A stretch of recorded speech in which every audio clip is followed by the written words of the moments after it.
നമസ്കാരം, ഞാൻ ദിനേശ് സൗപർണിക. ഇന്ന് നിങ്ങൾക്ക് പറഞ്ഞു തരുന്നത് അടീനിയത്തിൻ്റെ രണ്ട് പ്രധാന പ്രശ്നങ്ങളെ കുറിച്ചാണ് കേട്ടോ. ആ പ്രശ്നങ്ങൾ എന്താണെന്ന് നമുക്ക് നോക്കാം. ഒന്നാമത്തതാണ് റൂട്ട് റോട്ട്. നമ്മളെ വേര് അഴുകി പോവുക, കുറച്ച് കഴിഞ്ഞ് അഴുകലോട് കൂടി ഉണങ്ങി പോവുക, ഇതൊക്കെ കാണിക്കുന്ന ഒരു പ്രശ്നം, അതായത് റൂട്ട് റോട്ട്. അതെങ്ങനെയാണ് നമുക്ക് ചെടികളിൽ മനസ്സിലാവുക?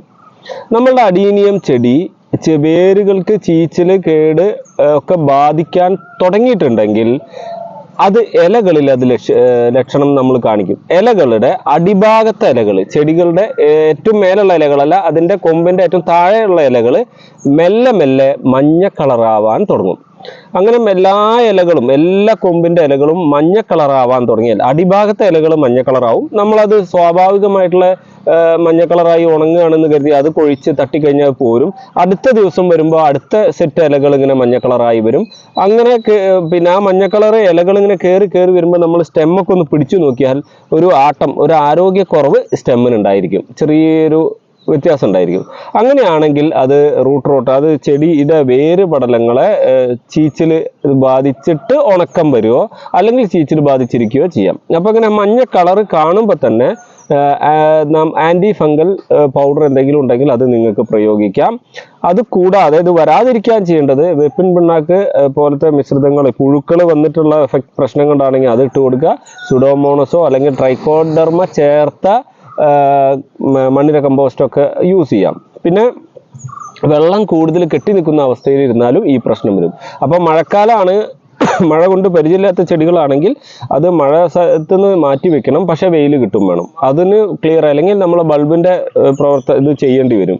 അപ്പോൾ നേരിട്ട് മഴ കൊണ്ട് പരിചയമുള്ള ചെടികൾക്ക് ഈ പ്രശ്നം വരാറില്ല. എങ്കിലും ആദ്യമായി മഴ കൊള്ളുന്ന ചെടികളാണെങ്കിൽ ചിലപ്പോൾ ഈ പ്രശ്നം വന്നിട്ട് കേടുവന്നു പോകാം. അതാണ് റൂട്ടിന് വരുന്ന ഒരു പ്രശ്നം.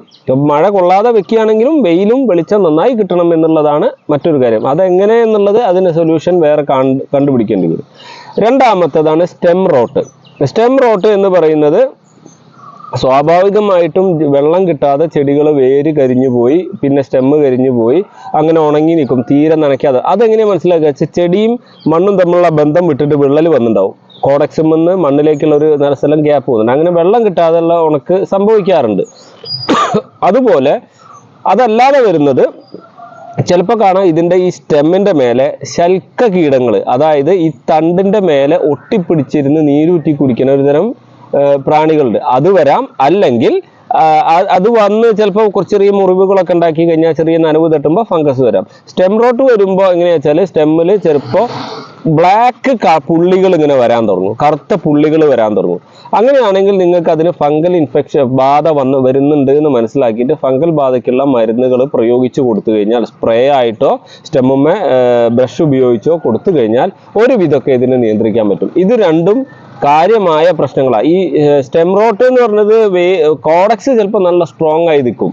അപ്പോൾ സ്റ്റെമ്മിൻ്റെ മേലെ ഇങ്ങനെ ബ്ലാക്ക് ഷെയ്ഡ് വന്നാൽ നമ്മൾ അത് പെട്ടെന്ന് അവോയ്ഡ് ചെയ്യരുത്. അത് കണ്ട് അതിനുള്ള പ്രതിവിധി ജൈവ രീതിയിലാണെങ്കിൽ സ്യൂഡോമോണസ് പോലത്തെ ഒക്കെ കലക്കി ഒഴിച്ചു കൊടുക്കുക, സ്പ്രേ കൊടുക്കാം.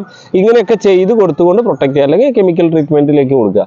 കൂടുതൽ മുൾഭാഗത്തേക്കൊക്കെ കാണുകയാണെങ്കിൽ ഈ പൂവിൻ്റെ ഈ ഇല ഞെട്ടി പൂഞ്ഞെട്ടിയുടെ ഭാഗത്തൊക്കെയാണ് വെള്ളം കെട്ടി നിന്നിട്ട് കൂടുതൽ വന്നിട്ട് ബാധിച്ച് താഴേക്ക് ഇറങ്ങുകയാണെങ്കിൽ ആ ഭാഗം മുറിച്ചെടുക്കുക, കത്തിച്ച് കളയുക എന്നുള്ളതാണ് അടുത്തൊരു പരിപാടി. അപ്പോൾ ഈ രണ്ട് കാര്യങ്ങളും നിങ്ങൾ വളരെ ശ്രദ്ധിക്കുക. സ്റ്റെമ്മിൻ്റെ മേലെ കറുപ്പ് ഡോട്ടുകൾ വരുന്നുണ്ടോ എന്ന് നോക്കണം, അല്ലെങ്കിൽ താഴെ വേര് കേട് വരുന്ന ഈ രണ്ട് കാര്യവും പറഞ്ഞു തന്നു. ഇത് നിങ്ങൾക്ക് മനസ്സിലായിട്ടുണ്ടെങ്കിൽ, ഞാൻ എൻ്റെ അടീനിയം വീഡിയോസ് നിങ്ങൾക്ക് ഏതെങ്കിലും തരത്തിൽ യൂസ്ഫുൾ ആവുന്നുണ്ടെങ്കിൽ നിങ്ങൾ അതിൻ്റെ താഴെ ഒന്ന് കമൻറ്റ് ചെയ്യണം കേട്ടോ. അത് നമുക്ക് വളരെ സന്തോഷമുള്ള കാര്യമാണ്, പോസിറ്റീവായാലും നെഗറ്റീവായാലും. പിന്നെ നമ്മളെ ചാനലിൽ നിങ്ങൾക്ക് ഗുണകരമാവുന്നുണ്ട് തോന്നുന്നുണ്ടെങ്കിൽ മാത്രം നിങ്ങളുടെ സുഹൃത്തുക്കളുടെ അടുത്തേക്ക് ഷെയർ ചെയ്തിട്ട് അവരോട് ചാനൽ സബ്സ്ക്രൈബ് ചെയ്യാൻ പറയുക. പിന്നെ അവരോടും പ്രത്യേകം പറയേണ്ടത് കമൻറ്റിൻ്റെ കാര്യമാണ്. കമൻറ്റ് എന്തായാലും ഇതിൻ്റെ താഴെ ഒന്ന് രേഖപ്പെടുത്തുക. ഞാൻ പറയുന്നത് ഇങ്ങനെ ഈ ഓരോ കാര്യങ്ങളും വ്യക്തമായി നിങ്ങൾക്ക് എക്സ്പ്ലെയിൻ ചെയ്ത് തരുന്നുണ്ട്. അതിലെന്തെങ്കിലും സംശയമുള്ള ആളുകൾക്ക് നേരിട്ട് വിളിക്കുകയും ചെയ്യാം. Okay, thank you.